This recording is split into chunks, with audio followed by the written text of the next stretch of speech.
আমরাই নাম্বার 1। কিন্তু এই ঘোষণা করতেও এতটুকু আনন্দ হচ্ছে না, কারণ আমরা আমাদের রাজ্য নাম্বার 1 ডেঙ্গিতে, নাম্বার 2 ম্যালেরিয়ায়। এই চাঞ্চল্যকর রিপোর্ট কেন্দ্রীয় সরকারের তরফে সামনে এসেছে। তাহলে আমরা কোথায় দাঁড়িয়ে? সবথেকে জরুরি তথ্য, এখন কোনো নির্দিষ্ট সময় ডেঙ্গি বা ম্যালেরিয়া হয় না, সারা বছর ডেঙ্গি আক্রান্ত হচ্ছেন মানুষ। তাহলে আমরা করব কি? আমরা বিস্তারিত আলোচনা করব, সমস্ত তথ্য আপনাদের সামনে আনবো। পরিচয় করিয়ে দিয়ে আমার সঙ্গে যে এক্সপার্টরা রয়েছেন এই মুহূর্তে রয়েছেন ডক্টর এবং গবেষক কমলেশ সরকার, নাইসেডের গবেষক তিনি। এছাড়াও আমার সঙ্গে রয়েছেন ডক্টর অমিতাভ নন্দী। দুজনের সঙ্গে আপনারা কথা বলতে পারেন 2234242439180087 এই দুটো নম্বরে ফোন করুন। সবার আগে সেই রিপোর্ট এবং সেই তথ্য আপনাদের সামনে আনবো আমরা। রাতে মশা দিনে মাছি, এই নিয়ে কলকাতায় আছি। প্রায় 1.5 শতাব্দী আগে লেখা কবি ঈশ্বরগুপ্তর দুটি লাইন এই বঙ্গে এখনো একই রকম প্রাসঙ্গিক। কেন্দ্রীয় সরকারের রিপোর্ট অন্তত তেমনই বলছে।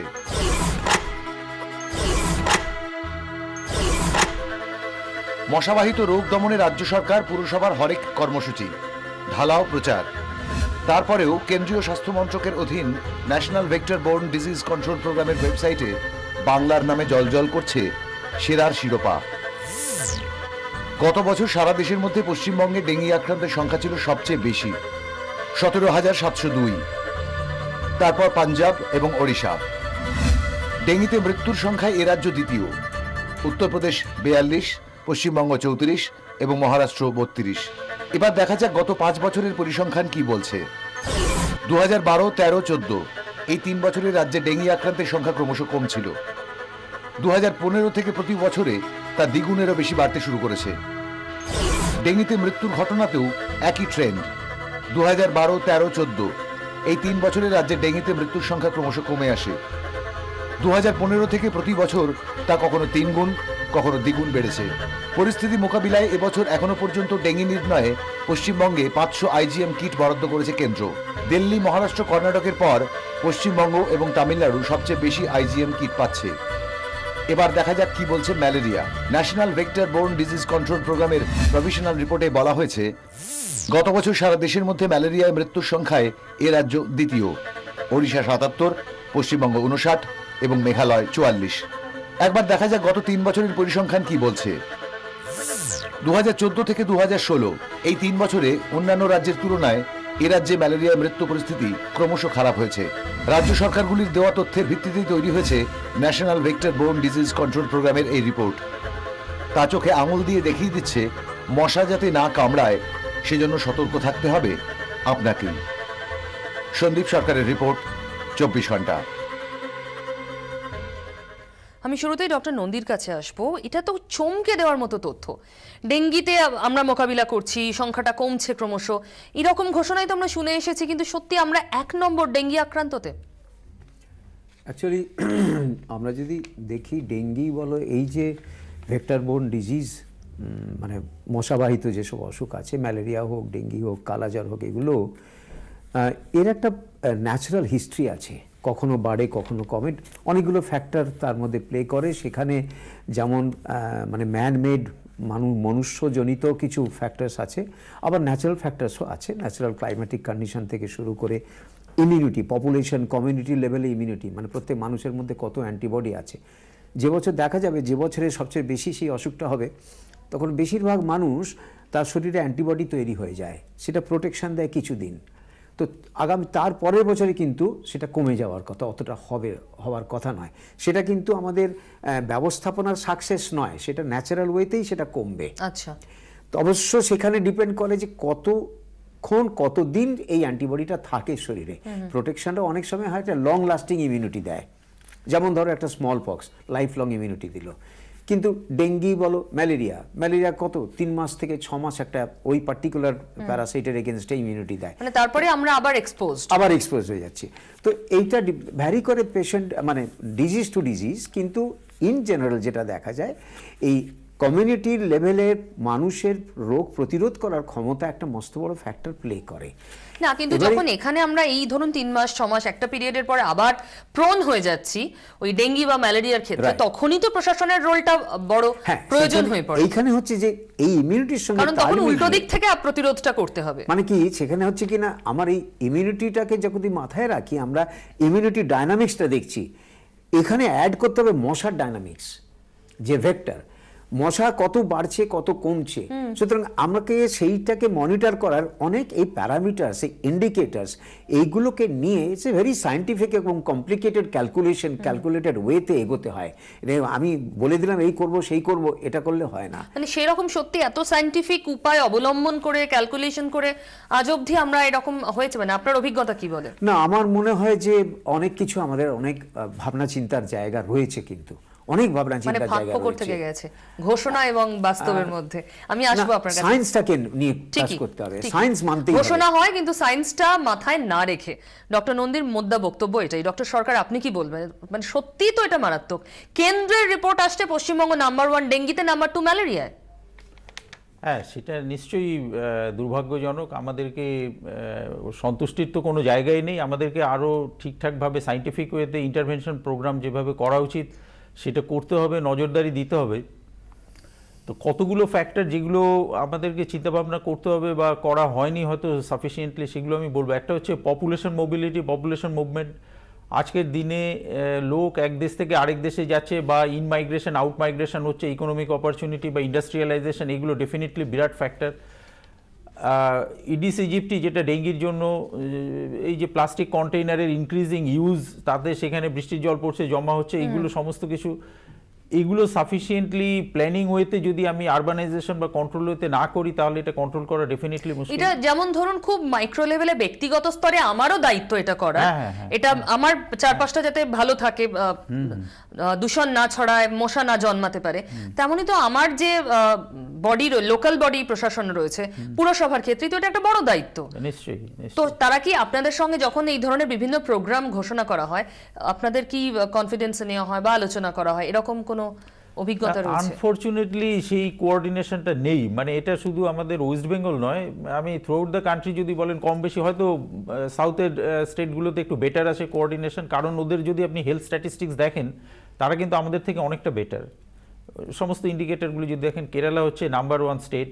হেলথ ইন্ডিকেটরগুলো যদি দেখেন, informed mortality one of the best possible indicator, যেটা এক নজরে বলা যায় কার হেলথ স্ট্যাটাস ভালো। কেন কোঅর্ডিনেশন হয় না? কেন চেষ্টা রয়েছে অথচ সমন্বয়ের অভাব, এরকম? নাকি সত্যি চেষ্টাটা খুব ওপরের স্তরে, গভীরে যাওয়ার প্রয়োজন? আমি ডক্টর সরকার আপনার উত্তর নেব। ফোনে কেউ রয়েছেন, একটু শুনে নি তার কথা। হ্যাঁ, বলুন। হ্যাঁ, নমস্কার। নমস্কার। আমি নির্মল ভট্টাচার্য বলছি, সুভাষগ্রাম থেকে। বলুন। এই ডেঙ্গি নিয়ে সত্যি খুব খারাপ লাগলো যে রাজ্য আমাদের 1 নম্বরে, কিন্তু একটা জিনিস দেখুন, আমি একজন পৌরসভার কর্মী। আমি নিজে বাড়ি বাড়ি। আপনি পুরসভা কর্মী? কোন পুরসভা? আমি রাজপুর সোনারপুর পুরসভার কর্মী। বলুন। আমি বাড়ি বাড়ি গিয়ে প্রতিটা মানুষকে সচেতন করি, আমাদের পুরসভা থেকে সচেতন করা হয়, এবং স্বাস্থ্য দপ্তর থেকে বাড়িতে বাড়িতে গিয়ে মেয়েরা ডেঙ্গি দিয়ে প্রতি মাসে মানুষকে সচেতন, কিন্তু মানুষ সচেতন নয়। মানুষ যতদিন না সচেতন হবে ততদিন কিন্তু এটা রোধ করা খুব দুষ্কর। ধন্যবাদ, আপনি শুনতে থাকুন। আমরা একটা পুরসভার বলতে পারেন ভার্সন হতে পারে, এটা আরো অনেক পুরসভার বক্তব্য যে তারা চেষ্টা করছেন কিন্তু পেরে উঠছেন না। এটা কি মনে হয় ডক্টর নন্দী, আপনি কি মনে দেখেন? আসলে মানুষ বলতে তো সবাই, মানে অফিসের কর্মীও যেমন মানুষ, সে যখন ঘরে আসছে সেও তো মানুষ, সে তো সমাজে ঢুকে এলো, মানে উনি নিজেও তো সেই মানুষ। ঠিকই। এখন সচেতনতা কথাটা বলা অতি সহজে খুব লুজলি ব্যবহার করায়, এর পেছনেও সায়েন্স এবং স্ট্যাটিস্টিক্স আছে। সচেতনতা অত সহজ জিনিস নয় এগুলো। সচেতনতা আমি বলে দিলাম, তারপরে কাজ কি হলো না হলো সেটা দেখলাম না। ঠিকই, মানে আমি মাসে একবার বাড়ি গিয়ে বলে এলাম বাড়িটা পরিষ্কার রাখবেন, সেটাই এনাফ নাও হতে পারে। হ্যাঁ, এখন তারপরে হচ্ছে ধরো আমি একটা কথা বলি, এই যে স্ট্যাটিস্টিক্সগুলো আসে, স্ট্যাটিস্টিক্স যাই হোক না কেন, স্ট্যাটিস্টিক্সের পেছনে আমি কতটা রিলায়েবল এই ডেটাগুলো কিভাবে তৈরি হচ্ছে, কোন মেথডোলজি ইউজ করা হচ্ছে, ডায়াগনোসিস কি করে হচ্ছে, ট্রিটমেন্ট কি করে হচ্ছে, নথিভুক্তি কি করে হচ্ছে, কনফার্মেশন কি করে হচ্ছে, নোটিফাইড হচ্ছে কিনা, এটা বোধহয় খুব ইম্পর্টেন্ট। তারপরে দ্বিতীয় কথা হচ্ছে, ধর আমি একটা এক্সাম্পল দিচ্ছি ছোট, ডেঙ্গি ট্রান্সমিশন যদি আমি ঠিক আছে মেনে নিলাম ওয়েস্ট বেঙ্গলে আমাদের ট্রান্সমিশনটা তার মানে বেশি হয়েছে, বেশি ছড়িয়েছে, ছড়ালো কেন? সেখানে আমি একটা এক্সাম্পল দিচ্ছি, ডেঙ্গি ছড়ায় প্রথম 4-5 দিনের মধ্যে, যে কদিন জ্বর থাকে। আচ্ছা, আমার যদি ডায়াগনোসিস করতে 7 দিন, IgM ডিপেন্ড করে, আমি যদি ডায়াগনোসিস পিছিয়ে রাখি 7 দিনের পরে ডায়াগনোসিস হবে, 7 দিনে তো সে অলরেডি ছড়িয়ে দিয়েছে। তাহলে আমাকে এখানে NS1-কে গুরুত্ব দিতেই হবে প্রথম দিন থেকে, এবং যে হোক, যাতেই হোক না কেন, কিটে হোক, সে কার্ডে হোক, যাতেই লাইজাতে হোক, যে কোনো উপায় NS1-টাকে আমি যদি ধরি, আমি কন্ট্রোভার্সিতে যাচ্ছি না NS1 কিসে পজিটিভ হয় আর কিসে পজিটিভ হয় সেটা। NS1 is a very strong indicator of dengue. আমার তো সাসপিশনটাই বড় কথা। তাহলে আমি যদি জানলাম প্রথম দিনে যে এই লোকটা ডেঙ্গি হয়েছে, তাকে, সে তো শুয়ে আছে জ্বরের ঘরে, আর দিনের বেলা মশা কামড়ায়, তাহলে আমি তাকে মশারির মধ্যে শুয়ে রাখি দিনের বেলায়, তাহলে মশাটা, তাহলে তো গলতটা গোড়াতেই থেকে যাচ্ছে। না না, তাহলে কি হচ্ছে, মশা কামড়াতে পারছে না তাকে, তাহলে ছড়াতে পারছে না, তাহলে আমি ট্রান্সমিশনটাকে ব্লক করছি একটা ডায়াগনস্টিক টুলের সঠিক ব্যবহার করে। কিন্তু ডায়াগনস্টিক টুল, সুতরাং selection of different methods, selection of parameters, indicators, এই সবগুলো নিয়ে হচ্ছে না। কিন্তু এই যে এক সপ্তাহের একটা টাইম স্প্যান যেটা আপনি বলছেন, যেটা সবথেকে বেশি সংক্রমণ বা ছড়ানোর একটা আশঙ্কা থেকে যায় জ্বর থাকা অবস্থায়, কিন্তু সেখানেই তো র্যাপিড টেস্টটা গুরুত্বহীন হয়ে যাচ্ছে। সেইখানেই প্রশ্ন যে একটা অদ্ভুত একটা সমাজ, না তাহলে কি সেটা খুব আনসাইন্টিফিক? এই যে একটা সিদ্ধান্ত, র্যাপিড টেস্ট তো হচ্ছে না, সায়েন্টিফিক তো বটেই, সায়েন্টিফিক তো বটেই, না এই সিদ্ধান্তটাকে আনসাইন্টিফিক আপনার মনে হচ্ছে? সায়েন্টিফিক, এখন কথা হচ্ছে সায়েন্সকে তার proper utilisation, proper application under field condition, এটাই হচ্ছে মূল বক্তব্য। সায়েন্সকে, সায়েন্স ল্যাবরেটরিতে একরকম থাকতে পারে, কিন্তু সায়েন্সকে আমি ইউটিলাইজ করতে পারি আমার বিভিন্ন কাজের জন্য বিভিন্নভাবে। এইখানে অনেক সময় একটা সামান্য, সেখানে কেন মনে হয় রাজ্য সরকার এই জায়গাটাকে এতটা গুরুত্বহীন? আমি জানি না কেন, একটা অদ্ভুত কমিউনিটি লেভেলেও চলছে কনফার্মেটরি টেস্ট হচ্ছে IgM। আরে কনফার্ম করবে ততদিনে তো সে মানুষটা আইদার কমপ্লিকেশন হয়ে গেছে, না হলে অসুখটা ছড়িয়েছে, না হলে সে মরে গেছে। যার ফলে যখন আমরা দেখেছি এরকম বহু কেস রয়েছে, 3-4 দিন পরে যখন হসপিটালাইজড হয়েছে, তার 2-1 দিনের মধ্যে ডেথ পর্যন্ত হয়ে গিয়েছে। কিন্তু তারপরেও তো আমরা এই এক সপ্তাহ সময় টাইম স্প্যানটাকে কমানো বা র্যাপিড টেস্টে চলে যাওয়ার সিদ্ধান্ত নিচ্ছি না। তাহলে সেটা কি কারণ হতে পারে বলে আপনারা মনে করেন? ডক্টর সরকারের কাছে উত্তর নেব। ফোনে কেউ রয়েছেন, শুনে নি, বলুন। হ্যালো। হ্যাঁ, হ্যালো। হ্যাঁ বলুন। আমি সাধন চক্রবর্তী বলছি, রাজারহাট থেকে। বলুন। আচ্ছা দেখুন, এখানে রাজারহাট মেন রোডে এখানে গ্রিন হাইট হাউসিং এ আমি থাকি। একটু আগে আপনাকে সরকারি মানে এতে কর্পোরেশন এর থেকে বলা হলো যে তারা সহানুভূতির সঙ্গে বাড়ি বাড়ি গিয়ে মানুষকে বোঝান বা করেন, কিন্তু আমি এই 6 মাসের মধ্যে কোনো লোক তো এখানে দেখিনি আসতে। এবং দ্বিতীয় কথা হচ্ছে সেটা হচ্ছে এখানে রাজারহাট মেন রোডের এখন কনস্ট্রাকশন চলছে, রোড এক্সটেনশন হচ্ছে বা হচ্ছে, পাশে হচ্ছে মেন ড্রেনটা, সেখানে একদম টপ টু মানে একদম বিগিনিং টু একদম পর্যন্ত জল স্ট্যাগনেন্ট ওখানে। বুঝতে পেরেছি, মশার আদর্শ স্থান হয়ে উঠেছে। অনেক ধন্যবাদ, বক্তব্য পরিষ্কার আপনার। আর কি আছেন? এই তো আমার বক্তব্য। আরেকবার বলবেন প্লিজ, আপনার বক্তব্য আমরা শুনতে পাইনি। হ্যালো। হ্যাঁ বলুন, এবার বলুন। রাজারহাটেরই। হ্যালো, কে বলছেন? আপনি প্লিজ আরেকবার ট্রাই করুন। আর কেউ রয়েছেন? তরুণ কুমার। হ্যালো। হ্যাঁ বলুন। বলছি আমি একটা স্কুলে শিক্ষকতা করি। আমাদের স্কুলে আমি এবং আরো 4-5 জন সমস্যায় আক্রান্ত হয়েছিলাম ডেঙ্গিতে গত জুলাই মাসে, এবং একজন ছাত্র মারাও গিয়েছিল, এবং আমাদের স্কুলে এসে ডেঙ্গির লার্ভা পাওয়াও গিয়েছিল, কিন্তু তারপরেও মিউনিসিপ্যালিটি থেকে কোনো পদক্ষেপ নেওয়া হয়নি।